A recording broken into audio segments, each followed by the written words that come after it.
Win big in 2023 with Team Sync from RotoBaller. Import your fantasy teams and sync your leagues. Get customized tools and tailored advice for your specific rosters and scoring settings, including live recommendations from the Live Draft Assistant, Free Agent Finder, and Lineup Optimizer. Sync an unlimited amount of NFL, MLB, NBA, and NHL fantasy teams from all of the major platforms. Get a discount for any premium pass using my promo code Knuckler. That's KNUCKLER, as in one who throws knuckleballs. So, folks, give a great gift for any holiday or special occasion. Just visit rotoballer.com/radio and start rotoballing like a boss. And, by the way, if you have a gambling problem, call 1-800-GAMBLER or delete the FanDuel and DraftKings app. You got kids to feed. But, folks, thank you for being here. This is Brady Grove bringing you episode 100 of RotoBaller's official MMA podcast, Tap That, and we are looking forward to UFC Vegas 76 this weekend on July 1st. Episode 100. We all know that there's been more than that because the interludes and that period of time I was doing episode 0.5s and whatever, but this, whatever, I guess is the 100th event that I have done Pick'em episodes for. You know, last week I was on vacation in Florida in Cape Canaveral with my wife and her family, so didn't get to do as much last week, but follow me on Twitter at RotoBrady. That's where I make picks for boxing, PFL, Bellator, One, and more. Go to the Facebook page and the YouTube channel at Tap That MMA Podcast or Tap That Podcast. And this week, just yesterday, the episode that me and guest co-host on many occasions, Connor Bones Sloan, we had an hour and 20-minute long conversation with the legend, the icon, Shoney, Mr. International Carter. It was a ton of fun. Go check that out. This Saturday, UFC Vegas 76 is going to be going down at 4 p.m. That means I will be in the RotoBaller MMA Discord doing the weekly DFS/sports betting Q&A from 2 to 3 p.m. Stop by. Let's talk about it. And another episode of The Ultimate Fighter down. I continue to be caught up. And Brad Katona looked fantastic, of course, in a relationship with former guest on this show, Katie Saul. So I got love for both of them, and it's just amazing the prospects that are getting fed to this absolute murderer's row of veterans that they have assembled. I know there's a lot of things that you could point to and blame Conor McGregor for, but I think ultimately it's really hard to continue to do that when you see how overmatched these young guys are. But that's all I'm gonna say about anything that happened in this past week. Otherwise, this Saturday, besides the UFC, there's a few pretty large boxing events. I'll be making picks for those on Twitter. Savannah Marshall fighting for the undisputed female super middleweight title. There's a couple other cards, but no other MMA action. There's Cage Warriors, but no major other promotion, not even LFA. So, let's get right into UFC Vegas 76. Break out the red panties. And not a main event a main event actually you have to check a couple of times to be sure that that's actually what's happening. There are 12 fights on this card. Starting off, a heavyweight matchup between Alexander Romanov and Blagoy Ivanov. One of the fights I'm most interested in on this whole card, honestly. A women's flyweight matchup between Ivana Petrovich and Luana Carolina. Another opportunity for Luana Carolina. Guram Kudaladzei at lightweight against Elvis Brenner. A women's featherweight matchup between Yana Santos and Carol Rosa. Am I seeing that correctly? That is at women's featherweight. Interesting. At men's featherweight, Yo Anderson Brito taking on 16-7 Weston Wilson. At welterweight, we have Kevin Lee back in the octagon, and he is taking on Rinat Fakhretdinov. At middleweight, Nursultan Ruziboev. That's a tough one, the Boev pronunciation. I always feel like I'm saying it wrong when I'm pronouncing it the only way I know how. And he's taking on 10-0 undefeated Bruno Ferreira. At lightweight, Benoit Saint-Denis, 10-1 out of France against Ismail Bonfim, and those Bonfims have been having themselves quite a stretch of time here over the last about year and a half now. At women's flyweight, Ariana Lipski against Melissa Gatto. At welterweight, Max Griffin taking on a big challenge and undefeated 14-0 Michael Morales. Now the co-main event, and this is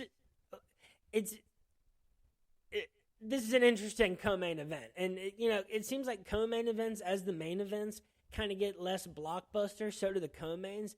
But there's an endless array of interesting matchups to be made in the UFC if you pick the right division.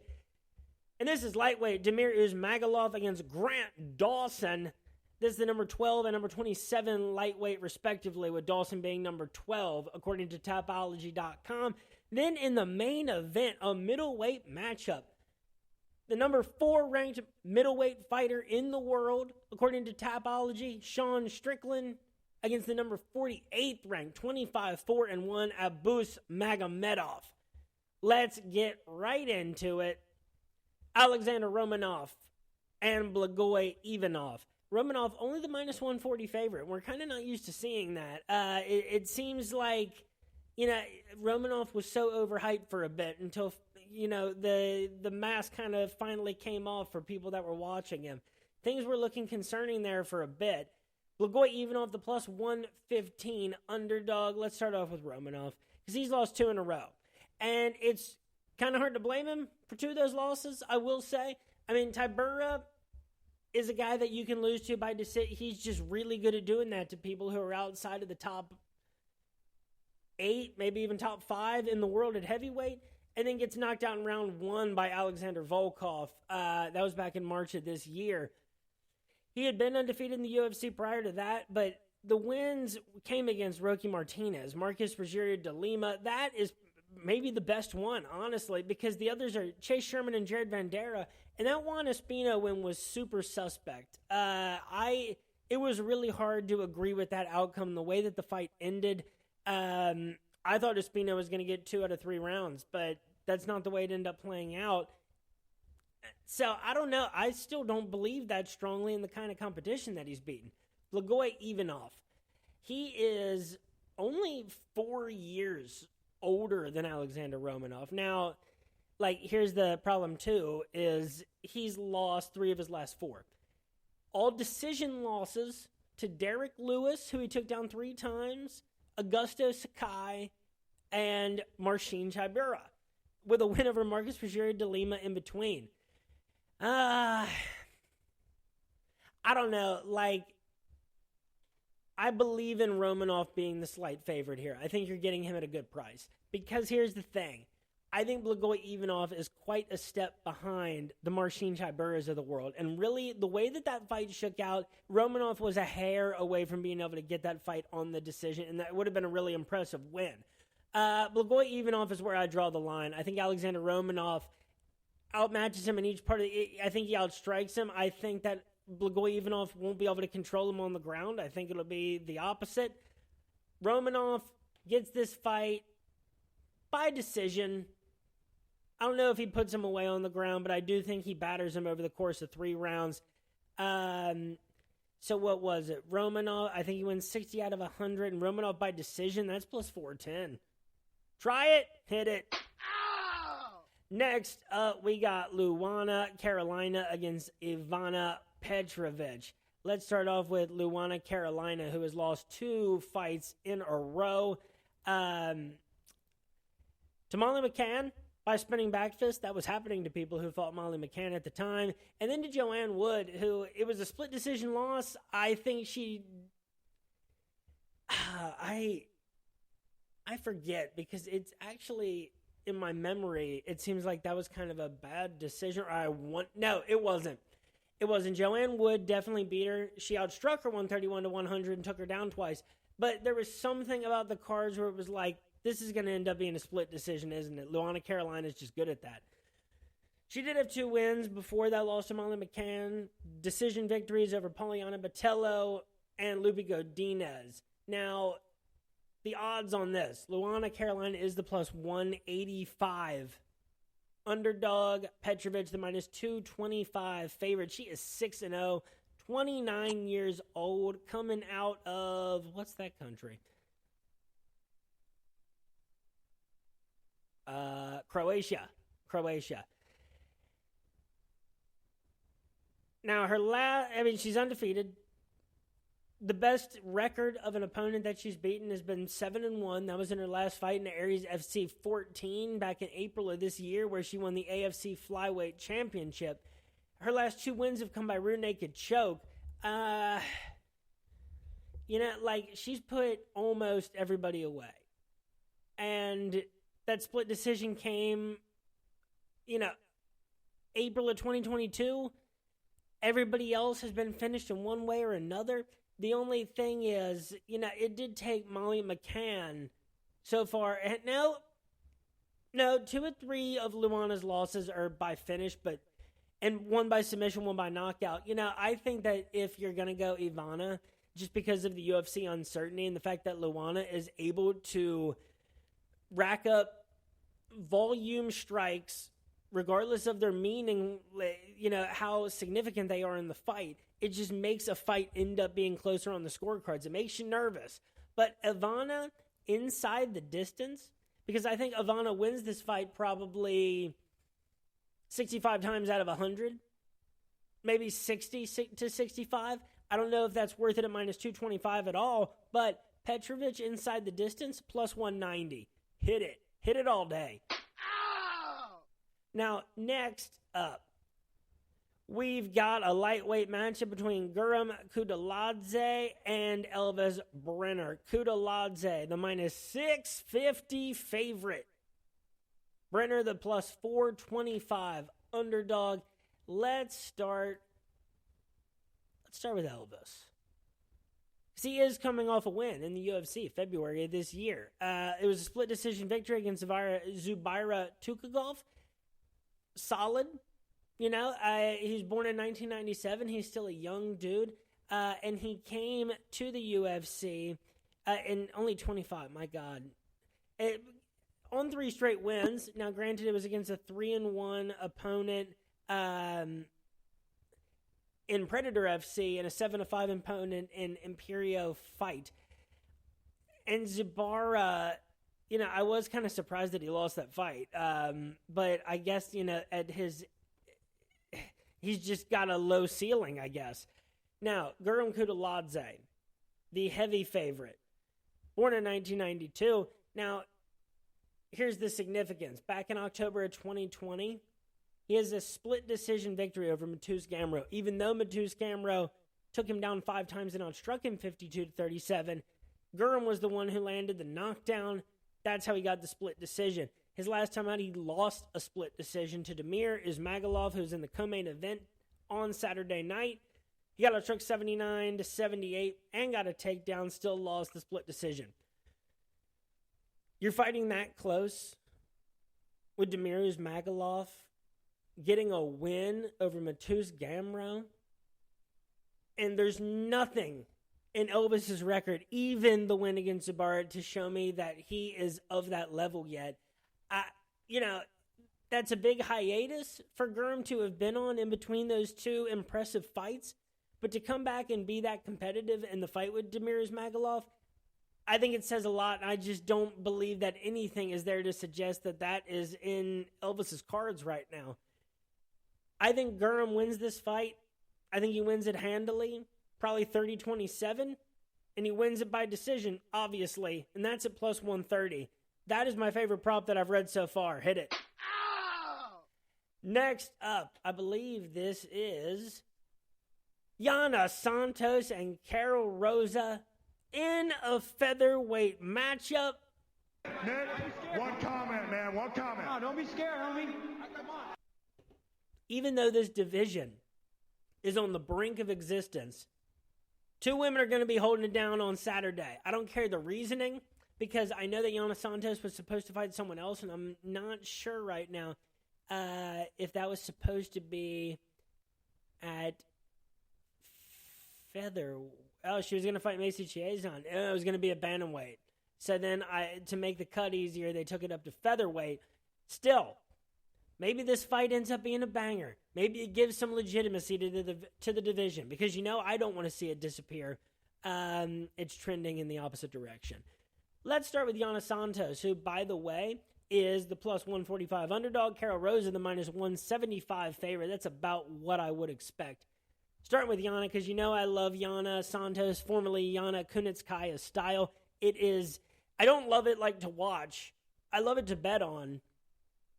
Even though it doesn't track as much, because she's fought a lot of really tough fighters, and so it's not as much as maybe some other fighters. She just has a skill set that takes you to the judges' scorecards, and even though it's not normally an exciting fight, she is really good at a certain level of competition of grinding you down to her pace. Now she has lost 2 in a row. She got knocked out by Irene Aldana back in July of 2021, then had about a 2-year hiatus, came back, lost a unanimous decision to Holly Holm, who took her down 4 times and outstruck her 32-21.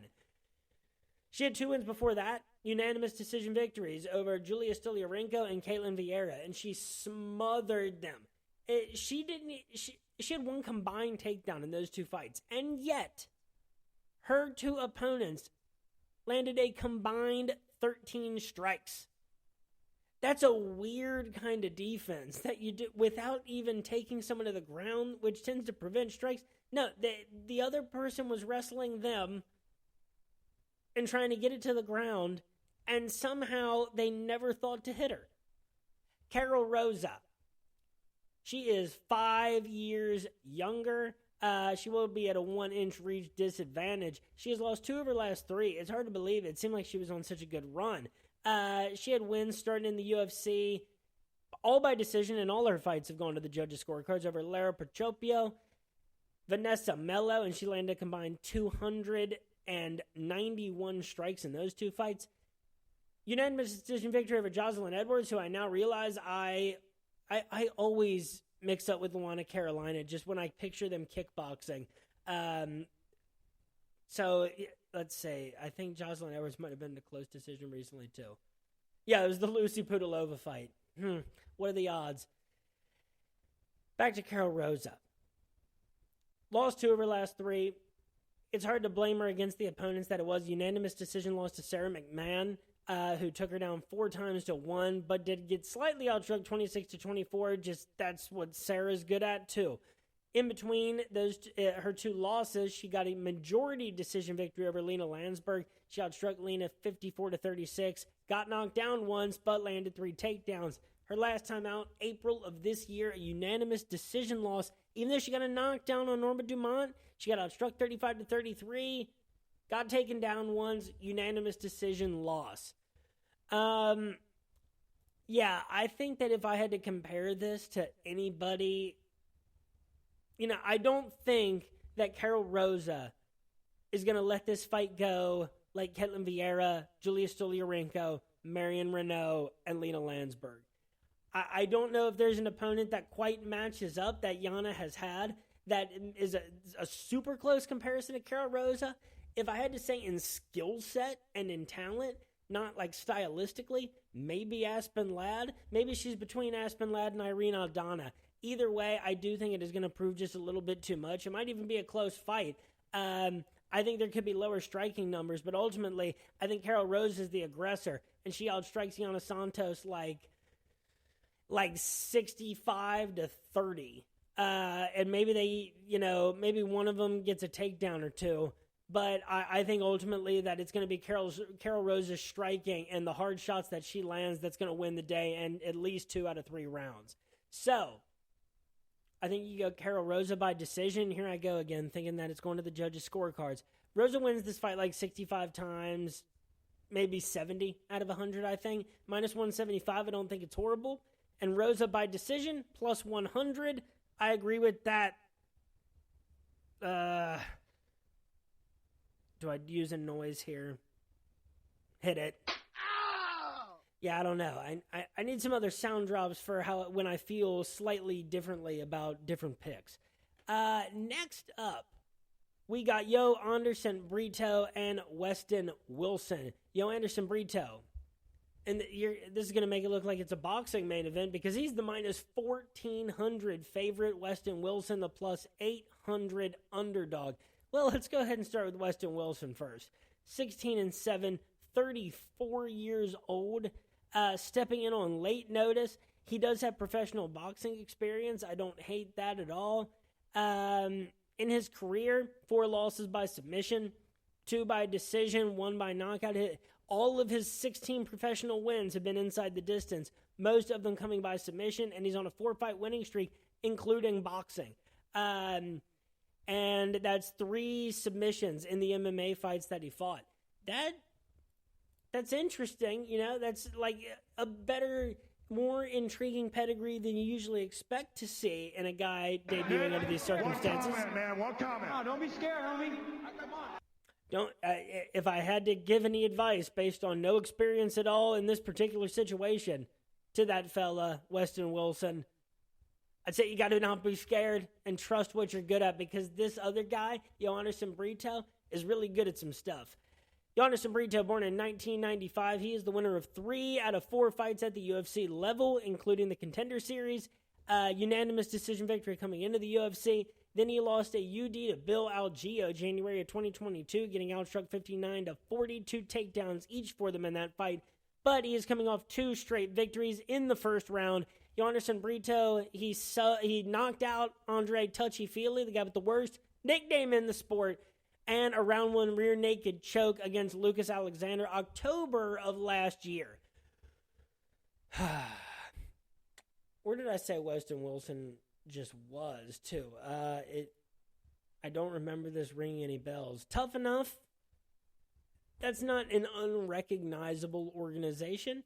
At the end of the day, man, when he started this winning streak back in September of 2022, it was against a guy that was 9-19, and Marcus Andruja, that he subbed in the first round. Then his next opponent was 4-3, and he subbed him in round 1 too. His name was Mike Wilson. I don't trust this guy's winning streak. This is a convenience play. The UFC has given this guy an opportunity. You love to see it in these situations, other than a fight just getting canceled. This guy went to BYU for college. And he's affiliated with Upstate Karate. Maybe this guy's interesting. And his submission game, who knows? But in all likelihood, Yo Anderson Brito is a way better fighter. It'd be really fun to see someone get caught on a night like this when it's so rare that you have a minus 1,400 favorite. I think Yo Anderson Brito wins this fight 85 to 90 times out of 100. I am not touching a straight-up victor, obviously. Brito inside the distance is minus 500, so we got to do something better than that. I would actually say, I would say Brito actually wins this fight by submission. I think that's because of the game that Weston Wilson plays. I think that is going to be... Now... That's a really tough one. Brito by submission is plus 200. Brito by TKO knockout is minus 115. Yeah, I don't know. I think that... Oh, that's tough. I wish I could just go inside the distance. Damn. Let's see. Weston Wilson. It's really tough to figure out how I think he's going to lose. Maybe by submission, because maybe in his boxing, maybe he straightened up some of his stand-up games since then. I don't know. Go with the better value here. I think Brito by submission plus 200. I think that offers fantastic rewards, and I think in a fight like this where a guy's so heavily favored, it just ends up being whatever finish ends up being in front of him at the right time. Next up, we got Kevin Lee versus Rinat Fakhretdinov at welterweight. Kevin Lee is the plus 160 underdog. Fakhretdinov is the minus 190 favorite. Well, let's talk about Kevin Lee first. There's got to be a noise for that. Break out the red panties. He was at the press conference. He has lost 4 of his last 5, and frankly, I'm surprised that he has a win as recent as 2019. Granted, this guy's fought so many killers. Chiesa, Tony Ferguson, Edson Barboza, Ali Aquinta, RDA, Gregor Gillespie, Charles Oliveira, and Daniel Rodriguez. How do you judge a guy who his 2 last losses, one includes Charles Oliveira, and D-Rod is no slouch, but Kevin Lee has gotten outmatched. The win coming against Gregor Gillespie, that's a product of that being 4 years ago. And he was still having competitive fights with the likes of Iaquinta and RDA. But it's been a real, now it's been too long, man. His last fight was in August of 2021, or his last fight in the UFC. But actually, let me make sure that was actually what his last fight was. No, he fought in Eagle FC. And he beat Diego Sanchez. Oh, God. That actually is a way big point against you at this point. Let's talk about Rinat Fakhretdinov. And there's 2 reasons to really believe in this guy, and it's because of what he did to Andreas Michailidis and Brian Battle, who I've got a soft spot for. Rinat came into the UFC with 2 straight unanimous decision victories with almost identical performances, except he got a knockdown against Brian Battle, and he limited Brian Battle's striking even more so. But he landed 45 strikes against Andreas Michailidis and got 5 takedowns. And then against Brian Battle, landed 43 strikes and 7 takedowns. Man, how is this not the most crazily different? You would think that this might end up being actually like one of the bigger odds disparities on this whole card, and it's not. It's surprising. You're telling me Rinat Fakhretdinov, for what he just did to Brian Battle and Andreas Michailidis, for the layoff that Kevin Lee has had at his age, just by comparison, the fact that his last fight was against Diego freaking Sanchez,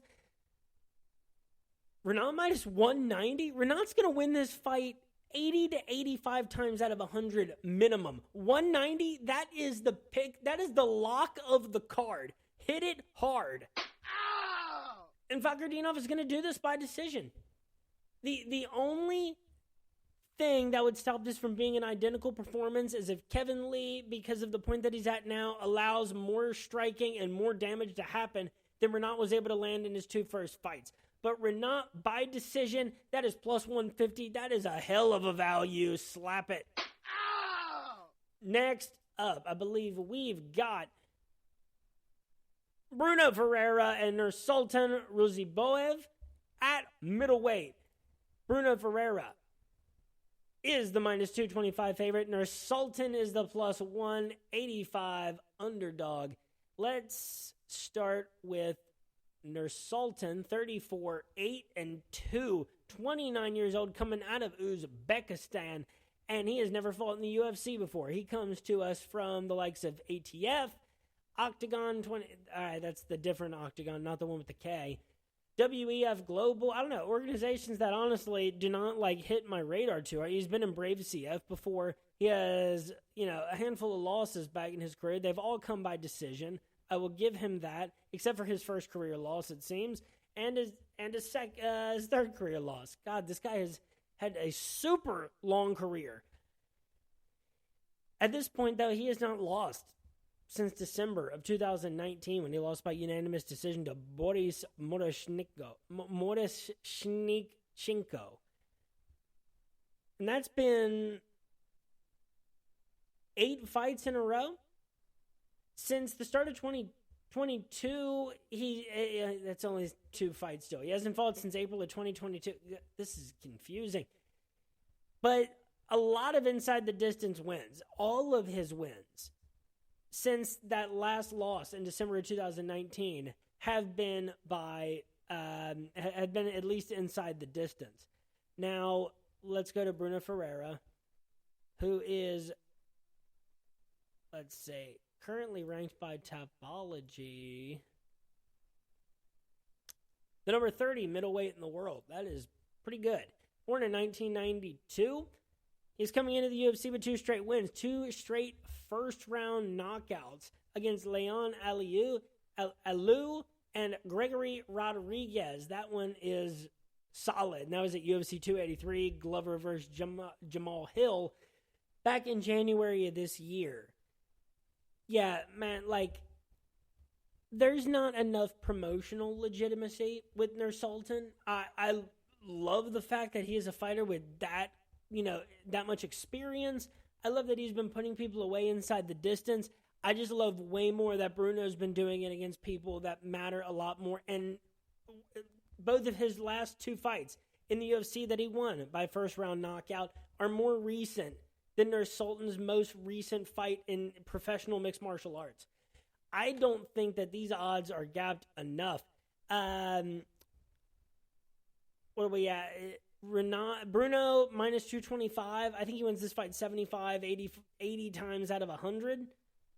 I don't necessarily want to touch a straight-up victory. I would be comfortable with Bruno minus 225 stringing together a parlay. But I think Bruno's going to win this fight by knockout minus 125. I don't...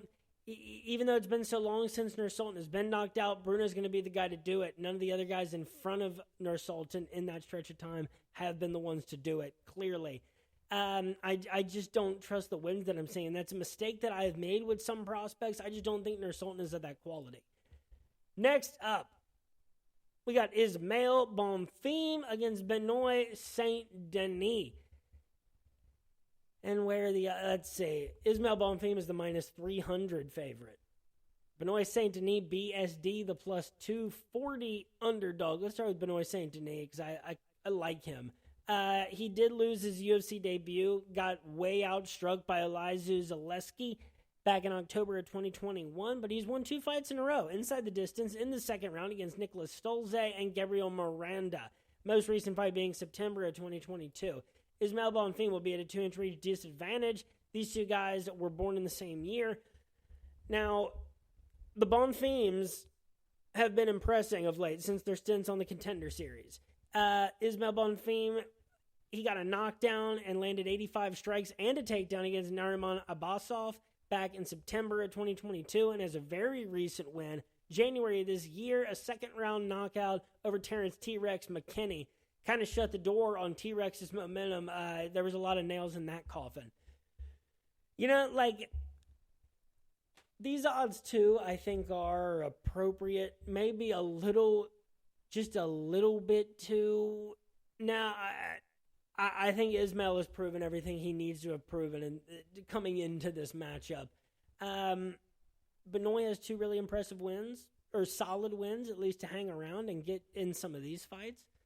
But I think that Ismail Bonfim is just a much sharper, a much more dangerous talent.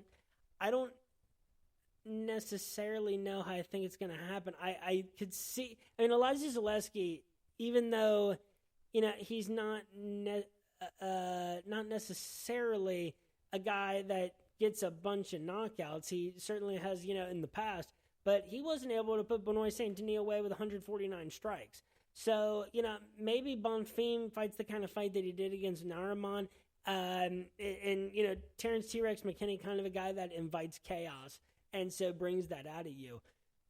So, Ismail Bonfim, I think he wins this fight, what did I say, 75, 80 times out of 100. Bonfim, by decision, plus 200. Favorite prop of the fight. Hit it. Ow! And I think that's a much better value than Bonfim by TKO knockout at plus 175. In this matchup, we'll see. Benoit Saint-Denis is a gamer, if not, a guy with a ceiling at this point. Next up, we got Ariane Lipski and Melissa Gatto at women's flyweight. Gatto is the minus 250 favorite. Lipski, the plus 185 underdog. Let's start with Ariane. She's won 2 of her last 3. She was on a bad streak there. Loser had 3 of her last 4 leading up to August of 2022, but now has won 2 of her last 3. A unanimous decision victory over Mandy Bohm, where she outstruck her 87-36, and a fight against J.J. Aldridge, unanimous decision, outstruck her 101-49 and got 2 takedowns March of this year. Has a loss by first-round knockout to Priscilla Cochera, sandwiched in the middle. Now, Melissa Gatto, who is actually 2 years younger, and she will be at a 2-inch reach advantage. She won her 2 straight fights coming into the UFC, a second-round knockout against Victoria Leonardo, August of 2021, and a third-round knockout against Sijara Eubanks. She lost her last time out May of 2022 against Tracy Cortez. She got outstruck 36-30, got 3 takedowns, but taken down twice herself. And Tracy Cortez was kind of on fire at that point. I mean, that was her 5th straight win. It's just the last fight that she had was May of 2022 in the UFC. You know, how's Melissa Gatto getting these wins? 2 straight knockouts. Yeah, that does worry me, because that's been how Ariane Lipski has lost her last 3 fights in the UFC. So, you know, I think that this is a closer fight, actually. This is one of the first ones that I think the underdog is actually being undervalued here, like, to maybe a valuable point. I think that Lipski maybe wins this fight like 35 times out of 40, or 35 to 40 times out of 100, excuse me. Lipski, plus 185, that's not horrible. Gatto, I feel like the value is less there at minus 250. Maybe that is an optical illusion or a fallacy on my part. But it's where we get to the props that I think that this is most worth it. Lipski, by decision, plus 275, I think is her best value. But Gatto, by TKO knockout, plus 400. That's the money, baby. Hit it. Ow! Next up, we got Max Griffin and Michael Morales. Max Griffin is the plus 200 underdog. Morales, the minus 250 favorite. Michael Morales remains undefeated at 14-0. Max Griffin, a veteran of this game. Let's start with him, because this guy's been in the UFC dating back to August of 2016.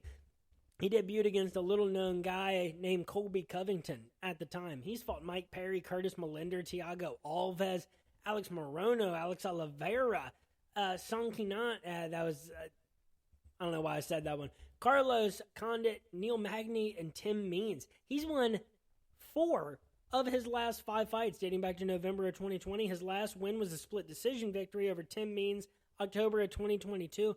I remember being upset with that decision, but it's that might be also because I just always bet on Tim Means. He did get outstruck 47-42. He had a knockdown. They each landed 3 takedowns in that fight. His only loss in that stretch is to Neil Magny, who beat him by split decision after Max Griffin outstruck him 67-54, got taken down once, but got a knockdown of his own. Max Griffin has had knockdowns in 4 straight fights.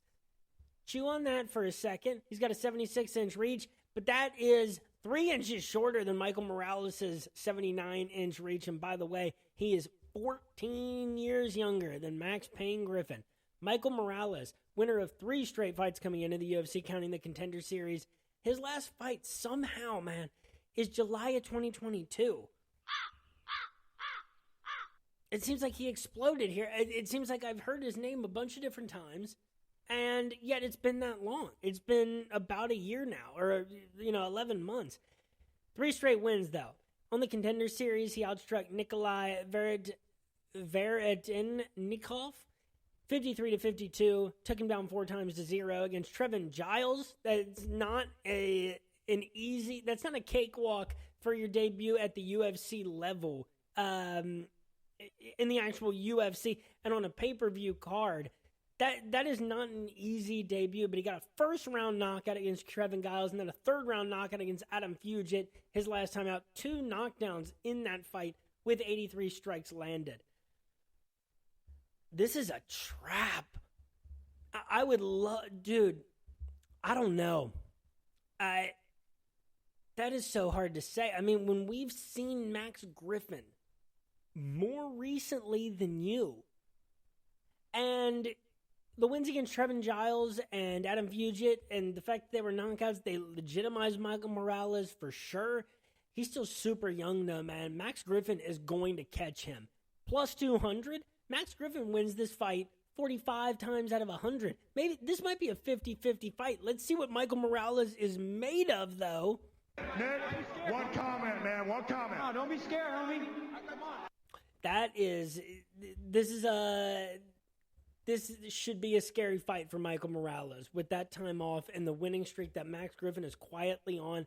I know that there's some older names in that stretch, but Tim Means is always a tough guy, man.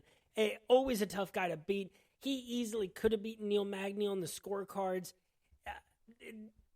This is going to be, so here's the thing. If you want Michael Morales, if you got to go Michael Morales by TKO knockout plus 175, you can get that at plus money. That's pretty sweet. Morales in round 1, that's plus 350. That's not horrible either. That is just betting on his significant talent, if that's what you believe in. But Max Griffin to land some hard shots on the feet, stifled the young fella in Michael Morales with his superior experience against top-level competition. Griffin by decision, plus 400. Hit it if you have the stomach to do so. Next up, we got the co-main event of the evening. And we have Damir Ismagulov in a lightweight contest against Grant Dawson. Damir Ismagulov, oh God, this is a pick'em fight. Almost across the board from the books. Minus 110 each. Let's get into it. Let's talk about Grant Dawson first, because I love to talk about Damir. But I love to talk about Grant Dawson too, and it's quiet because I don't even realize how impressive his winning streak is and how weird it kind of is. Dating back to August of 2017, this guy is, let's say, 8-1 in the UFC with one majority decision loss to one majority decision draw. So he's 8-0-1. Back in October of 2021 against Ricky Glenn. Wins over Michael Trezano, Julian Erosa, Derek Minner. That guy is gone.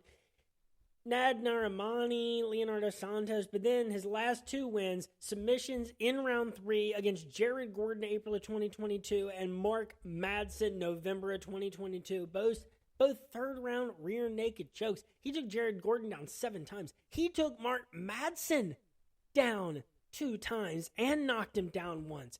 Jeez, Damir Ismagulov. Ooh. A lot more pop to this guy's resume, I will say. No finishes. He started off in the UFC with 5 straight decision victories. Among those were Joel Alvarez in February of 2019. Thiago Moises, a unanimous decision victory. He completely outclassed him on the feet. Rafael Alves. And then Guram Kutaladze in a close fight where he outstruck Guram, as we talked about, 79-78. Got taken down once, wins a split decision. His last time out, he did get beat by Arman Tsarukyan. December of last year, he did outstrike Arman 36-34, but he got taken down 7 times to 0. That's dangerous. Look, Damir has only been taken down a combined 3 times before the fight with Arman Tsarukyan. And it played very little into all those fights. And that's because his striking is really good and it keeps you at a distance. He hits hard. You have to be careful. But he hits hard enough. He does the damage on the feet to where it's really good with the volume that he produces to get good outcomes on the judges' scorecards. And I can't blame him for a loss to Arman Tsarukyan. Arman did what he does. Grant Dawson, I would love to believe in him here. I just think Damir has been facing a much higher level of competition. Jared Gordon, that's a challenging fight for sure. But, I think that, of course, Jared has his ceiling. He's got the things that he's good at and the things that make him a challenging fight for anybody. But I think Damir has just been in there with a higher quality of opponent. And Grant Dawson, granted, has not lost in the UFC, but, impressive, but underwhelming to me in this kind of matchup. And Mark Madsen, he's like 40 years old, man. And, it was impressive that he took Mark Madsen down twice. I just think Grant Dawson is not going to be able to land enough strikes. I think that Damir like Jared Gordon did,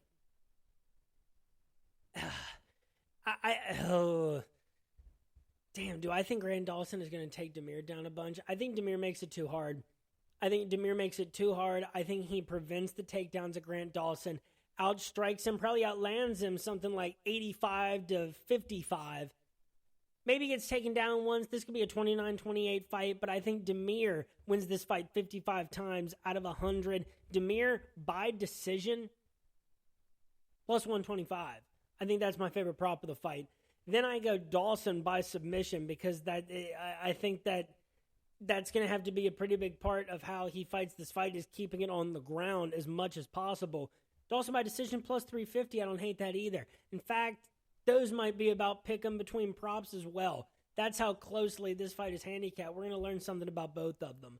Next up, last but not least, in fact, arguably the most, according to the billing of this, the middleweight main event of UFC Vegas 76 this Saturday, Sean Strickland against Abus Magomedov. Surprisingly, Sean Strickland is the minus 145 favorite. Only the minus 145 favorite. Abus Upian is actually his full first name. He is the plus 120 underdog. Let's talk about Sean Strickland. Let's talk about Sean. Now, I feel like to do it justice, let's talk about Abus first. He's 25, 4-1 as a professional, 32 years old, has a 78-inch reach. He has one loss in his career by decision, 2 by submission, 1 by knockout, 14 wins by knockout, 6 by submission, and 5 wins by decision. He has not fought since September of 2022. It was a first-round front kick knockout against Dustin Stoltzfus at UFC Fight Night. But before that, and he was supposed to fight Gerald Mearshart, Alasakia Kizriev, and Mahmoud Muradov. Before that, he comes to us via KSW, EMC. He's been in PFL. He spent a good amount of time in PFL, has a win over Sada Bousai by unanimous decision, granted back in 2018.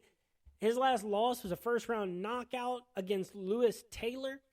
His 2 wins before Dustin Stoltzfus, a round 1 Kimura against Slavisa Simonovic, and a round 2 guillotine victory over 12-0 Cesarius Kesik. December of 2020, though. Sean Strickland, who apparently, if you've been paying attention, has been saying some wild things. He appears to be some sort of internet wild man. But we're talking about Sean Strickland, the fighter. Hopefully, Sean Strickland, the crazy personality, isn't bothering or affecting Sean Strickland, the fighter. But, and this is important, because he really started to I feel like it kind of started with the Brendan Allen victory. But really, you look back and it's like, well, wins against Nordine Taleb, Jack Marshman, and then he knocks out Brendan Allen. Then decision victories over Christoph Jacko, Uriah Hall, Jack Hermanson. And in those 2 fights against Hall and Hermanson, he landed a combined 339 strikes, 4 takedowns against Uriah Hall. Then, maybe a lot of people saw this coming. It was hard for me to think that this was that likely when it happened because of the transition period for Alex Pereira. But he knocked out Sean Strickland, starched him with a first-round knockout back in July of 2022. It was hardly that long ago. Then he loses to Jared Cannonier in a close split decision victory. December of last year, he outlanded Cannonier 152 to 141 and got a takedown. And I mean, that's, so many fights where he's landing over 150 strikes in these 5-round contests against top 10, top 8, top 5 UFC middleweights. And his last time out, right back on the bean, man. In January of this year, unanimous decision victory against Nasruddin Imavov, who Imavov was on, a tear of his own. With 3 straight victories, people were looking to that guy as a guy quickly rising through 185 pounds.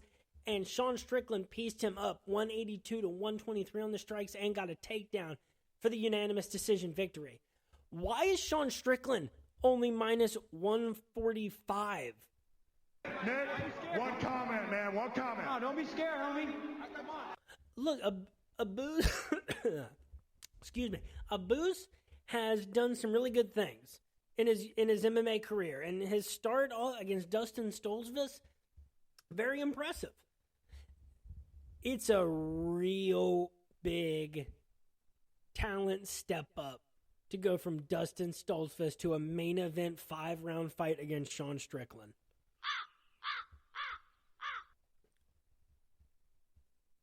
Don't do this. You cannot do this, you know? But it's like, this is why Sean Strickland... Nick, one comment, man. One comment. Oh, don't be scared, homie. Come on. It's like how closely this is being considered and how much people are sleeping on Sean Strickland again. Like, no guy's ever hovered around at middleweight and continued to do damage as a gatekeeper like this once they've missed out on their shot at their at least earliest shot at a UFC championship. It's almost like the uncertainty here, the big step up in talent. It's like if you think about it too much, that's the thing that could mess you up. Dude, Sean Strickland just dominated Nasruddin Imavov and battered him. Maybe not dominated it. He landed almost 60 more strikes, got a unanimous decision victory, but he still got hit 123 times. But that happens to Sean Strickland. His only 2 losses to Alex Pereira, the champion, and who's going up to apparently 350 pounds. Apparently the sky is the limit for him. And Jared Cannonier in a very close... Jared Cannonier can do that, those numbers striking against people, make it a close fight up till the top 2 middleweights currently in the world. And that's what happened that night. And, you could make a strong argument that Sean Strickland should have won that fight. But those were his 2 losses. And, in 2022, the piecing up of Jack Herman, that was a close win, but he did the more damage and he landed with the greater volume. Why are we letting ourselves do this with Abuz? His most recent fight, September of 2022, your only test at the UFC level is to Dustin Stoltzfus. We're talking about a fight a year. No, less than that on average, going back to 2018, when he last got knocked out by Lewis Taylor. Look, Sean Strickland wins this fight 70 times out of 100, 75, maybe even, maybe 80. I think that is where the trajectory is looking. So minus 145, I'm way comfortable with a straight-up bet on Sean Strickland to win. Hit it. The question really is, how do I think that he gets it done? And Sean Strickland hasn't had a knockout since Brendan Allen, November of 2020. Do I think Abuz could survive and, maybe get outstruck? Maybe kind of like Uriah Hall did, 186 to 107. I think it lands somewhere in between the Uriah Hall win and the Nasruddin Imavov win, maybe in terms of by what margin Sean Strickland takes this on the scorecards. But Sean Strickland by decision, I think that's your safest bet because that's where he's been going for a long time now. That's plus 150. I like that. Break out the red panties. For the main event. Yeah, that's what you got to break out for this one. Sean Strickland by TKO knockout, that's plus 275. I don't know. Abuz is just a big old question mark, man. And I think that, if you want to go Abuz, inside the distance... plus 180 by submission, plus 650 by TKO knockout, plus 300. I don't know. I mean, Abuz plus 180 by, inside the distance. That's hardly like the worthwhile step up in value, but I don't know. Maybe you just add just a little bit to what it would be if you bet on him to win. Again, question mark, and such a big step up in competition that I have no idea how he wins this fight if he does, but I think that it's going to have to be, kind of something by surprise because he's not going to outland Sean Strickland over the course of the fight, and he's probably not going to be able to dominate Sean Strickland anywhere that he's going to be able to take the fight. So, weird card, honestly, in the matchups that we're seeing. We have a minus 1,400 favorite on this card. Folks, that is it For episode 100 of RotoBallers official MMA podcast, Tap That, talking about UFC Vegas 76 on Saturday. And again, you can follow me on Twitter at RotoBrady. That's where I talk about all things sports, alternative football, mixed martial arts, combat sports is where I make picks for boxing, PFL, Bellator 1, and more. Follow me, the podcast on Facebook, Tap That MMA Podcast, and the YouTube channel, Tap That MMA Podcast. Check out the interlude episodes that have just come out and that are going to be coming out. Me and Connor Boneslun just talked to Shoney, Mr. International Carter. It was a wild conversation, man. Go check that out. That's on YouTube and on Spotify, and you can go to Twitter where I'm tweeting out those links. Check out my USFL and next season XFL gambling content. The USFL Championship is on Saturday. Check out who I think is going to win between the Birmingham Stallions and the Pittsburgh Maulers, whether it's going to hit the over or the under, and who's going to cover, whether you lay or take the points. And let's see, the card starts at 4 p.m. on Saturday. That means I'll be in the RotoBaller MMA Discord from 2 to 3 p.m. doing the weekly DFS Splash Sports Betting Q&A. Show up and let's talk about UFC Vegas 76. Folks, that is it. It's late. Have yourselves a good night. Thanks for listening. Enjoy the sports this weekend, and peace.